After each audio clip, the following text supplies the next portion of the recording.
سورۃ بقرہ کی تلاوت ہوئی ہے۔ آج تلاوت شدہ رکوعوں کے اندر اللہ رب العزت کی ذات نے بہت ساری اہم باتوں کا تذکرہ کیا ہے جو ہمارے لیے بہت ضرورت والی ہیں۔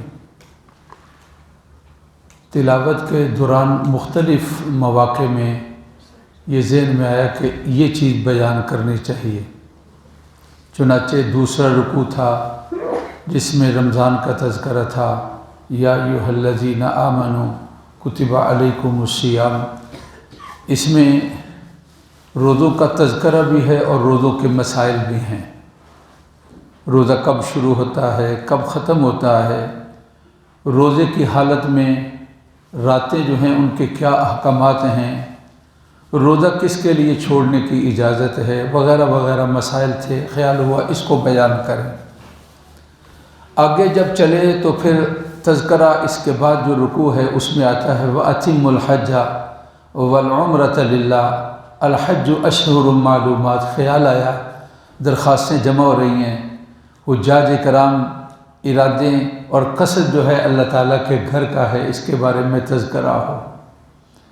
لیکن یہ حج کا جو سلسلہ قرآن نے بیان کیا اس سے آگے گزرے تو پھر ایک آیت آئی وَيَسْأَلُونَكَ عَنِ الْمَحِيضِ۔ آپ سے لوگ حیض کے بارے میں سوال کرتے ہیں۔ یہاں پہنچے تو کہا مستورات بھی آئی ہوتی ہیں، طہارت اور پاکیزگی، حیض کے بارے میں مسائل کا تذکرہ ہے۔ یہ دوسرا روزہ ہے جو سب سے زیادہ مسائل پوچھے گئے، واٹس ایپ پر، ٹیلی فون پر عورتوں کے مسائل ہیں کہ اس حالت میں پاکیزگی آئی ہے نہیں آئی، روزہ رکھنا ہے نہیں رکھنا ہے۔ یہ جو عورت کی فطرتی حالت ہے اس کی کئی قسمیں ہیں، اس لحاظ سے عورت کو مبتدعہ کہتے ہیں، عورت کو معتادہ کہتے ہیں، عورت کو متحیرہ کہتے ہیں۔ مشکل ترین مسائل عورت کی طہارت اور پاکیزگی کے مسائل ہیں، جو بیچاری ان مسائل کے اندر پڑتی ہیں ان کے لیے بھی مشکلات ہیں، اور بڑے مفتی حضرات کے لیے بھی ان کا جواب دینا بڑا مشکل ہوتا ہے۔ جو عورتیں کسی بیماری کے اندر عادت سے جب ہٹ جاتی ہیں اور کسی تکلیف اور بیماری میں مبتلا ہوتی ہیں تو ان کی طہارت اور پاکیزگی کے مسائل جو ہیں وہ بڑے مشکل ہیں۔ پھر یہ خیال آیا یہ مخصوص مسائل ہیں، عورتوں کو اپنے خاوند کے ذریعے سے مفتی حضرات سے رابطہ کر کر ان مسائل کو جاننا چاہیے۔ پھر اس کے بعد آگے تذکرہ ہوا تو خیال آیا عدت کا، طلاق کا تذکرہ تھا۔ الطلاق مرتان، طلاق کے بارے میں طلاق کی شرعی حیثیت کیا ہے، طلاق کی کتنی قسمیں ہیں، طلاق دینے کا شرعی طریقہ کیا ہے، اور طلاق کس صورت کے اندر دینی چاہیے، یہ تفصیلات تھی۔ خیال آیا کہ طلاق کے بارے میں بیان ہو۔ پھر اس کے بعد آگے رکوع کے اندر عدت کا تذکرہ آیا وَإِذَا طَلَّقْتُمُ النِّسَاءَ فَبَلَغْنَ أَجَلَهُنَّ فَأَمْسِكُوهُنَّ بِمَعْرُوفٍ۔ عدت جو ہے وہ عورت کی کتنی ہے، طلاق والی کی عدت اور ہے، بیوہ کی عدت اور ہے، ماہواری والی کی عدت اور ہے، اور جو پیٹ والی ہے اس کی عدت اور ہے۔ قرآن مجید نے اس عدت کے بارے میں یہاں پر بیان کیا ہے۔ آخر جو ہماری تراویح چل رہی تھی اس میں اللہ تعالیٰ کی ذات نے سود کے بارے میں تذکرہ کیا ہے۔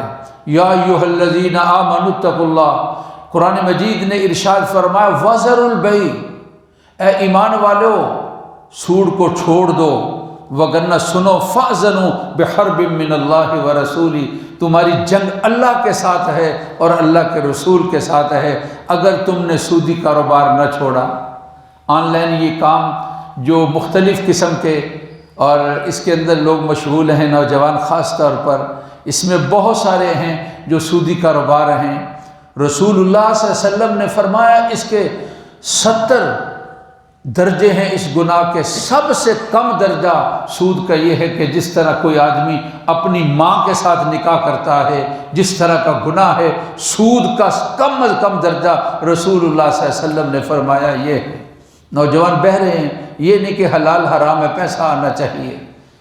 ان ساری باتوں سے گزرتے ہوئے جہاں میری بات ٹکی کہ یہاں یہ بات بیان کرنی چاہیے، وہ تھا تیسرے پارے کے دوسرے رکوع کی دوسری آیت مبارکہ اللہ لا الہ الا هو الحی القیوم، جس کو آیت الکرسی کہا جاتا ہے، جو آیات کی سردار آیت ہے۔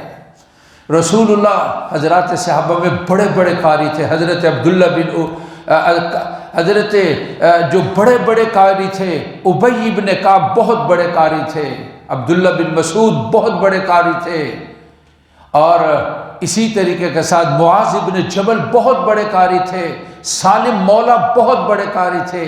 رسول اللہ صلی اللہ علیہ وسلم نے حضرت ابی بن کعب سے پوچھا کہ قرآن کی فضیلت کے لحاظ سے سب سے بڑی آیت کون سی ہے؟ آپ خاموش رہے اور کہا اللہ اور اس کے رسول جانتے ہیں، اور دوبارہ سوال کیے تو آپ نے فرمایا آیت الکرسی ہے۔ رسول اللہ صلی اللہ علیہ وسلم نے حضرت ابی بن کعب کے سینے پر ہاتھ مارا اور کہا کہ ابی، تمہارا علم تمہارے لیے مبارک ہو، قرآن کی فضیلت کے لحاظ سے سب سے بڑی آیت جو ہے وہ آیت الکرسی ہے، تیسرے پارے کے دوسرے رکوع کی جو دوسری آیت مبارکہ ہے، اس کے بڑے فضائل ہیں۔ قرآن کا چوتھائی جس نے اس کو پڑھا گویا کہ چوتھا حصہ قرآن مجید کا تلاوت کیا ہے۔ اس کے پڑھنے کے مختلف مقام ہیں۔ جب آدمی نماز کے بعد اس کی تلاوت کرتا ہے اور معمول بناتا ہے، رسول اللہ صلی اللہ علیہ وسلم نے فرمایا جنت اور اس کے درمیان صرف موت حائل ہے۔ ہمیشگی کرنے والا دنیا سے جائے گا تو سیدھا جنت کے اندر جائے گا۔ یہ اس آیت مبارکہ کی فضیلت ہے۔ آپ صلی اللہ علیہ وسلم نے فرمایا نماز کے بعد جو اس آیت مبارکہ کی تلاوت کرتا ہے، دوسری نماز تک اللہ رب العزت کی ذات اس آیت کی جو اس کی تلاوت کرنے والا ہے، اللہ تبارک و تعالیٰ اس کی حفاظت فرماتے ہیں۔ گھر سے نکلتے ہوئے اس آیت مبارکہ کی تلاوت ہے، نماز کی فرض نماز کے بعد اس آیت مبارکہ کی تلاوت ہے، رات کو سوتے ہوئے اس آیت مبارکہ کی تلاوت ہے، دکان کا تالا بند کرتے ہوئے اور فیکٹری سے باہر نکلتے ہوئے اس آیت مبارکہ کی تلاوت ہے۔ جو آدمی اس کو نماز کے بعد پڑھے گا، آئندہ نماز تک اللہ اس کو اپنی حفاظت کے اندر لے لیں گے۔ میں نے کل عرض کیا تھا نا، سورۃ بقرہ پڑھنے والا جنات اور شیاطین اس کے قریب نہیں آئیں گے۔ جو رات سوتے وقت اس آیت کی تلاوت کرے گا، ساری رات وہ اللہ کی حفاظت کے اندر آئے گا، جنات اور شیاطین اس کو نقصان نہیں پہنچا سکیں گے اس کے پڑھنے والے کے لیے۔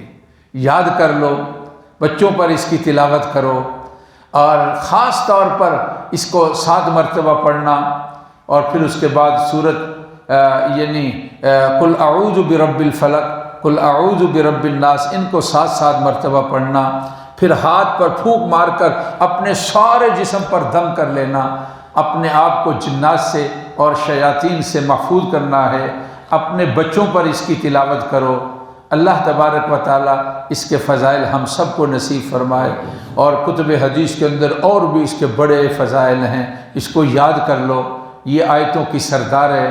رسول اللہ صلی اللہ علیہ وسلم سے سب سے بڑی اس کو آیت ارشاد فرمایا ہے، اور اس کا پڑھنے والا جنتی ہے، اس کا پڑھنے والا اللہ کی حفاظت کے اندر ہے، اس کا پڑھنے والا شیاطین اور جنات سے محفوظ ہے۔ اللہ اپنی پناہ نصیب فرمائے۔ الحمدللہ رب العالمین۔ اللہم صلی علی سیدنا و مولانا محمد وعلی آل سیدنا و مولانا محمد وبارک وسلم۔ اللہ ہماری محفل قبول فرما، قرآن مجید کی تلاوت اے اللہ قبول اور منظور فرما۔ بیٹیاں بہنیں اے اللہ قرآن کو سننے کے لیے آئی ہیں، ان کا آنا بھی قبول فرما، ساری مرادیں پوری فرما دے، ہر پریشانی سے بچا دے، بیماروں کو صحت دے دے، بھائی جان کو اللہ صحت کاملہ نصیب فرما، حاجی حنیف صاحب کو صحت دے دے، بھائی تنویر کو اللہ صحت دے دے، جتنے مریض ہیں سب کو صحت کاملہ نصیب فرما۔ اللہ ہماری نمازوں کو، قرآن کو قبول فرما، روزوں کو قبول فرما، سارے آنے والے اللہ قبول اور منظور فرما لے، خوشی والی اور خوشحالی والی زندگی دے دے۔ جماعت والے حضرات ان کے سفر کو قبول فرما، ہماری دعائیں قبول فرما۔ ربنا تقبل منا انک انت السمیع العلیم، وصلی اللہ تعالی علی سیدنا و مولانا محمد و آلہ و اصحابہ اجمعین برحمتک یا ارحم الراحمین۔